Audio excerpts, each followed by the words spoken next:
আপনার কি খুব বেশি খারাপ লাগতেছে? হ্যাঁ রে মা, আমি খুবই অসুস্থ। তাড়াতাড়ি আমার পোলাটারে একটু দেখো। মা গো, আমি হয়তো আর বাঁচব না। আল্লাহ। আব্বা, আপনি এমন কথা মুখেও এনেন না। আমি তো আপনার ছেলের দেখাইতে পারবো না, কিন্তু আমি তো কল দেওয়ার চেষ্টা করতেছি। ওর নাম্বারে তো কলই ঢুকতেছে না। একটাবার যদি আপনার ছেলের কণ্ঠটা আপনি শুনতে পারেন তবে আপনার ভাল লাগবো। কিন্তু সেই যে গেছে, যার পরে তো ওর সাথে ঠিকই যোগাযোগ হইতেছিল। এই 2টা মাস যাবত কেন যে ওর সাথে আমি ঠিক মতো যোগাযোগ করতে পারতাছি না, একটা কথাও কইতে পারতাছি না। আব্বা, আমি চেষ্টা করতেছি, আপনি চিন্তা করেন না। এমন যে কেন হইতাছে, কেন কল ধরতেছে না, কেন এমন করতেছে? কেন এমন করতেছে আমি কি বুঝি না? আগে পুলাই আমার কাছে সবকিছুই কইতো, কোন জায়গায় কি করে না করে। আর বিদেশ পাঠানোর পর থেকে পুলাই তো আমার ভুলেই গেছে, আর বাপেরে ভুলে গেছে। একটু জায়গা ছিল সেইটুকু তুমি বেচাইছো, ফুসলিয়া ফাসলিয়া পুলাটা আমার বিদেশ পাঠাইছো। আমি কি কিছু বুঝি না? আমি সবই বুঝি। আগে পুলাই রিক্সা চালাইছে, সংসার কোনো অভাব থাকে নাই। আর বাপের চিকিৎসা হয়েছে, সংসার চালাইছে। এখন পুলাই বিদেশ গেছে, টাকা পয়সা সবকিছু তোমার কাছে দেয়। এখন কেন সংসার অশান্তি থাকবো? এটা আপনি কেমন কথা কন আম্মা? আমি কেন আপনার পোলায় টাকা পাঠালে সেই টাকা আমার কাছে রাখবো? বিদেশ যাওয়ার পরে ও যতগুলো টাকা পাঠাইছে সবই তো আমার কাছে পাঠাইছে, আর সেই টাকাগুলা আমি আপনার হাতে তুলে দিছি। 2 মাস যাবত ওর সাথে কোনো যোগাযোগ হয় না, ওর সাথে আমার কোনো কথা হয় না। তাহলে আমি কেমনে করে ওর কাছ থেকে টাকা পাবো? ও কেমনে করে আমার টাকা দিব যে সেই টাকা আমি আপনার হাতে দিব? আপনি আমারে বোঝার চেষ্টা করেন আম্মা, আমারে ভুল বুঝেন না। এই কলি কি আর সংসার চলবো? সংসার তো চালাইতে হইব। কেমনে চলবো সেটা আমি জানি না। তুমি সংসার চালাইবে, কেমনে চালাইবে এটা আমিও বুঝি না। যেমনে সংসার চালানোর ব্যবস্থা করো। আম্মা, আপনি কিছু বুঝেন না, আমি কেমনে বুঝবো কোন? আপনারা হচ্ছেন গুরুজন মানুষ। আর তাছাড়া আপনি তো ওইরকম জায়গা সম্পত্তি কোনো কিছুই নাই। থাকার মধ্যে আছে এই ঘরটা আর আমাকে এই রিক্সাটা। তাছাড়া তো আমাকে জায়গা জমি নাই, সেই জায়গায় কিছু ফসল ফলে আমরা চলবো। জায়গা জমি নাই ঠিক আছে, কিন্তু এই যে রিক্সা তো ঠিকই আছে, রিক্সা চালাও। রিক্সা চালাবো আমি? হ্যাঁ তুমি, তাতে কি কোনো সমস্যা নাই। যাই রিক্সা চালাও, রিক্সা চালিয়ে যা কিছু আনবা এগুলো দিয়ে আমার সংসার চলবো, তোমার শ্বশুরের চিকিৎসা হইব। না মানে আমি এই বাড়ির বউ, আমি রিক্সা চালাইলে লোকজনের নানান রকমের কথা বলবো। এটা আমি কেমন করে করবো আম্মা, আপনি কন? লোকজনে কি কয় না কয় এটা দেখার বিষয় না। আগে তো সংসারটা চালাইতে হইব নাকি? পেটে তো তোকে ভাত দিতে হইব। এত কথা না কয়ে রিক্সা নিয়ে বাইরেও। না না আম্মা, আপনি যেমন করে কইতাছেন আমি এই কথা মানতে পারবো না। আমি রিক্সা চালাইতে পারবো না, পারবো না। কইলে এলো রিক্সা চালাইবো না। রিক্সা যদি না চালাও পেটে ভাত চাইবো না, খাইবে কি? আসো না, রিক্সা যদি না চালাইতে পারো তাহলে তুমি বাপের বাড়ি চলে যাও, আমি জানি তোমার না দেখি। আরে শাশি, কই যাইতাছো? কইয়া যামু, পাতিল দিবার যাই। আহারে, তোমারে দেখলে আমার খুব মায়া হয় বুঝছো। তোমার যে কি কপাল, ওনাটারে বিয়ে করাইয়া শান্তি পাইলা না। ঠিকই কইছো, শান্তি আর কেমনে পামু?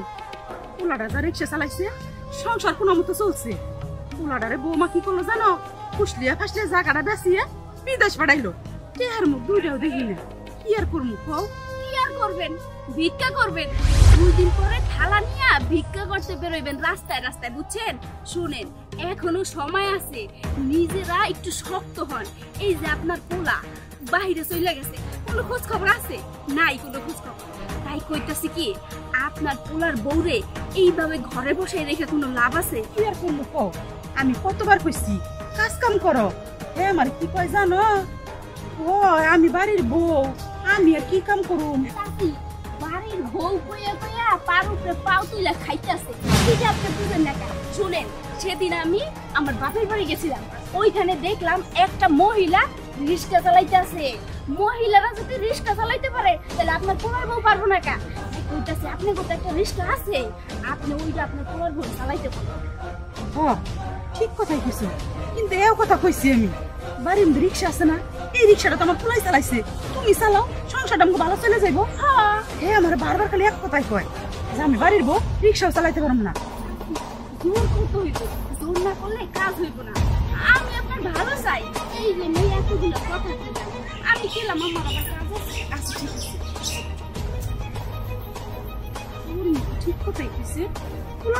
শাসন করতাম, এখন থেকে পোলার মতোই শাসন করবো। কাম করবি না আমার, দুই একটা দিলেই কাম করবো। যাই।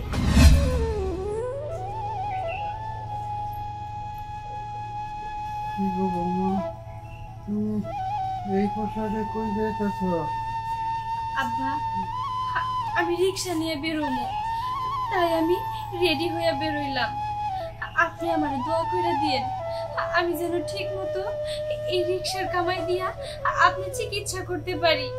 আরে মা, তুমি মেয়ে মানুষ, তুমি রিক্সা চালাইতে পারবে না।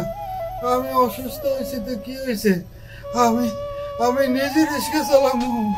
না না আব্বা, আপনি এমন কথা কইেন না, আপনার বয়স হয়েছে, তাছাড়া আপনি অনেক অসুস্থ, আপনি ঠিক মতো উঠতেই পারেন না, আর আপনি চালাবেন ওই রিক্সা, কোনো দরকার নাই। আমি যাইতাছি, আজকের পর থেকে এই সংসারের হাল আমি ধরবো, যতদিন না পর্যন্ত আপনার ছেলের কোনো খোঁজ খবর পামো। আপনি থাকেন, আমি রিক্সা চালাইয়া যে টাকা ইনকাম করবো সেই টাকা দিয়ে আপনার জন্য ওষুধ আনবো আর বাজার সদাই করে নিয়ে আসবো। আপনি আমার দোয়া দিয়ে দেন।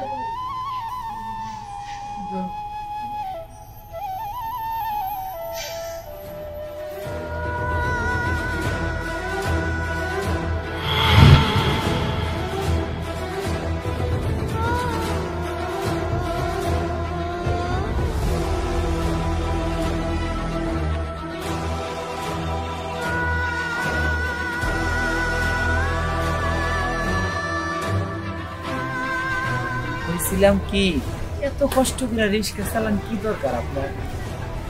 ভাই, আসলে এটা আমার সংসারের বিষয়, বিপদে পড়েই তো রিক্সা চালাইতে আইছি, নইলে কি একটা মাইয়া মানুষ এমনি এমনি রাস্তায় রিক্সা চালাইতে আসে?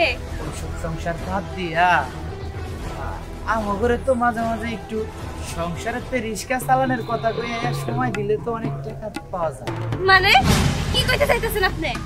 আমি বুঝি না, এই যে আমার নিয়ে যাইতাছে 20 টাকার রাস্তা, ম্যাক্সিমাম আধা ঘন্টা লাগবো, আধা ঘন্টা আমার করে আনাচে কানাচে সময় দিলে তো 2-3 হাজার টাকা দিয়ে দিতে পারি।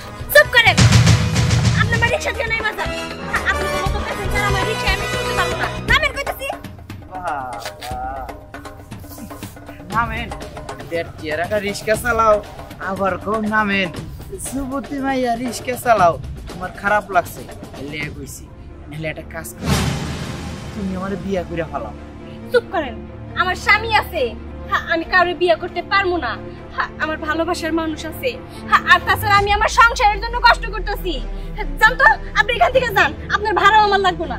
ঠিক আছে ঠিক আছে, আমি আবার কারো ভাড়া না দিয়া রিক্সা থেকে যাই না। এই নাও 20 টাকা নাও আর যাও। তোমার একটা কথা কই, তোমার যে ভালোবাসার মানুষের কথা কইছো, যার অপেক্ষা কইরা তুমি তোমার নারীর সতীত্বটা ধরে রাখতেছো, হে যায় দেখো নিশ্চয়ই অন্য কোনো মায়ের নিয়ে ঘোরাফেরা করতে। আমি বুঝি না এই লোকগুলো এমন কেন হইতে পারে, সত্য সব মানুষের কষ্ট এরা বুঝে না, মানুষের কিভাবে কাটা ঘায়ে নুনের সিটা দিব ওই চিন্তা খালি করে, সত্য সব ফাজিল লোক।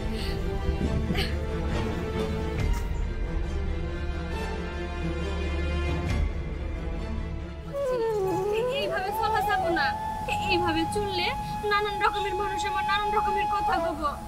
এখন পর্যন্ত অনেক মানুষের কথা আমি শুনছি, কারণ সবাই তো আমারে চিনে, আমি তো একটা বাড়ির বউ। আমি বরং এক কাজ করি, আমার এই হন্না দিয়া মুখ ঢাইকা তারপর আমি রিক্সা চালাই, লোকের কথা শুই না হাল ছাড়লে চলবো না, আমার সংসারটা আমার নিজেরই ভাবতে হবে।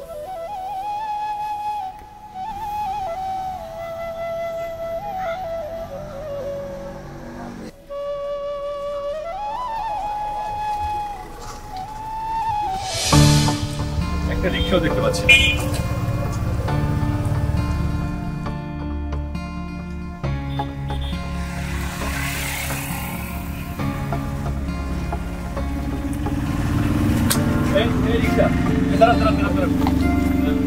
যাবেন?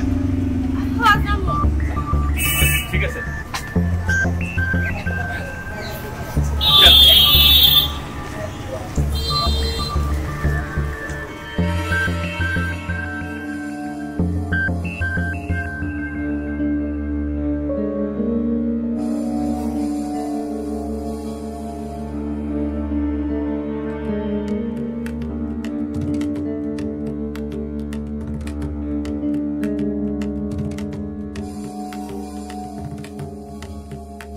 রাখেন রাখেন রাখেন।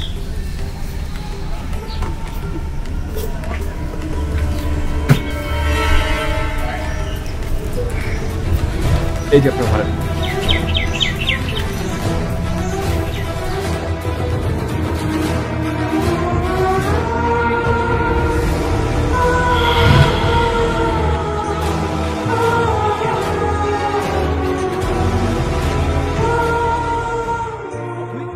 তোমার এই অবস্থা কেন? আমার এই অবস্থা কেন আবার? সবই আমার কপাল, আমার ভাগ্য। কিন্তু তুমি হঠাৎ করে বিদেশ থেকে চলে আসলে। আচ্ছা, এসব কথা পরে শুনতে পারবে, আগে তুমি আমাকে বলো তুমি কেন রিকশা চালাচ্ছ? তুমি বিদেশ যাওয়ার পর থেকে ভালোই আমাকে সংসার চলতেছিল। তারপরে যখন 2 মাস তুমি একদম নিখোঁজ ছিলা, তোমার সাথে আমাকে কোনো যোগাযোগ হয় নাই। তারপরে থেকে তোমার মা আমার উপরে জুলুম চালাইতো, আমার নানান রকমের কথা কইতো।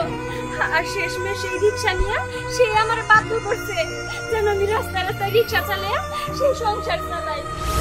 আচ্ছা, তুমি আর একটু মন খারাপ করো না, তুমি রিকশা উঠে বসো, আমি বাড়িতে গিয়ে যা বলার যা করার বাড়িতে গিয়ে করবো। তুমি উঠো তো, কোনো কথা বলো না, উঠো। ধরো।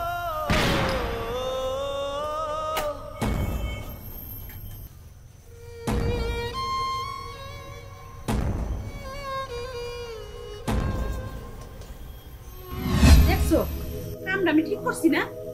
পরের মায়া পরে রেখে কি লাভ? তাই রিক্সা নেবার করে দিচ্ছি। রিক্সা চালিয়ে জানতাছে এইগুলো যে আমার সংসার চলতেছে। কামটা তুমি ঠিক করো নাই। তুমি তো কই ভাই, তুমি তো আর কামাই করতে পারো না। কামাই যদি করতা তাহলে বুঝতা। হুইয়া হুইয়া খাও তো, খাওন তো ঠিক মতো পাও, এর জন্য আর কিছু বুঝো না। আমি যা করছি একদম ঠিক কাজ করছি। তুমি আর একটা কথা কইও না। আমি যা করছি একদম ঠিক কাজ করছি। কামটা ঠিক করো নাই। মা, বাবা শান্ত, তুই কেমন আছো? কিরে বাবা, তুই হঠাৎ করে তুই বিদেশ থেকে আই বললি? আমি হঠাৎ করে আসছি না কিভাবে আসছি সেটা পরে রাখো। তুমি ওকে দিয়ে রিকশা চালাচ্ছিলে কেন? কি করবো? সংসার আমাকে চলতেছে না। তুই কোনো টাকা পুটুকে পাঠাস না, এখন আমরা সংসার চালাই দেবো না। তাই বৌমারে কইছি যে রিকশা চালাও। তো অন্যায় কি হয়েছে? এটা তুমি কোনো কাজ করলা? আমি, আমার সাথে তোমার কোনো যোগাযোগ ছিল না, আমি 2 মাস তোমাদের টাকা পয়সা দেইনি। তাই বলে কি আমার আত্মীয় স্বজন কেউ ছিল না? তাদের কাছ থেকে ধার নিয়ে তোমরা চলতে পারতে না?